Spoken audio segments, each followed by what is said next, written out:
सोलापूर महानगरपालिका सार्वत्रिक निवडणुकीच्या पार्श्वभूमीवर प्रभाग क्रमांक 25 मधील काँग्रेस पक्षाच्या अधिकृत उमेदवारांच्या प्रचाराचा शुभारंभ शंकरनगर व रेवणसिद्धेश्वर नगर परिसरात झाला। काँग्रेस पक्षाकडून प्रभाग क्रमांक 25 अ मधून सरस्वती विनोद आठवले, 25 ब मधून विजयकुमार चंद्रशेखर हत्तुरे, 25 क मधून रिजवाना इम्रान अहमद सगरी हे उमेदवार निवडणूक रिंगणात आहेत। या प्रचार शुभारंभ कार्यक्रमाची सुरुवात लोकप्रिय काँग्रेसच्या खासदार प्रणितीताई सुशीलकुमार शिंदे यांच्या हस्ते झाली।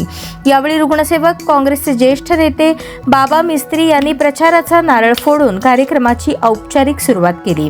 या प्रसंगी महेश आठवले, तौसिफ सगरी, राजशेखर हत्तुरे, नागेश हत्तुरे, असलम शेख, लक्ष्मण खिणीकर, विनोद आठवले, विवेक हत्तुरे, सिद्धार्थ हत्तुरे, संदेश हत्तुरे, मल्लू कोळी, सूर्यकांत निकंबे, दयानंद शिवयोगी, रुद्रप्पा कांबळे, बाळू सावंत, राहुल वाघमारे, दिनेश कुलकर्णी, सुलेमान शेख, सलीम मुल्ला, अक्षय कांबळे, आनंद गायकवाड, सिद्धू बनचट्टी, मुत्याप्पा पटणे, बापू बनसोडे आदी मान्यवर पदाधिकारी व कार्यकर्ते मोठ्या संख्येने उपस्थित होते।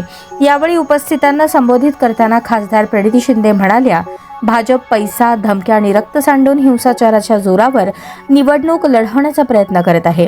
गेल्या 10 वर्षात भाजपच्या सत्ता काळात सोलापूर शहराचा विकास खुंटला असून सर्वत्र घाणीचे साम्राज्य, स्मार्ट सिटीच्या नावाखाली भोंगळ कारभार आणि वाढता भ्रष्टाचार नागरिकांनी अनुभवला आहे। सोलापूर शहराचा सर्वांगीण विकास साधायचा असेल, दहशतीला आळा घालायचा असेल आणि लोकशाही व संविधानाचे रक्षण करायचे असेल तर येणाऱ्या सोलापूर महानगरपालिका निवडणुकीत काँग्रेस पक्षाच्या उमेदवारांना मोठ्या बहुमताने निवडून द्यावे असे आवाहन खासदार प्रणिती शिंदे यांनी केले।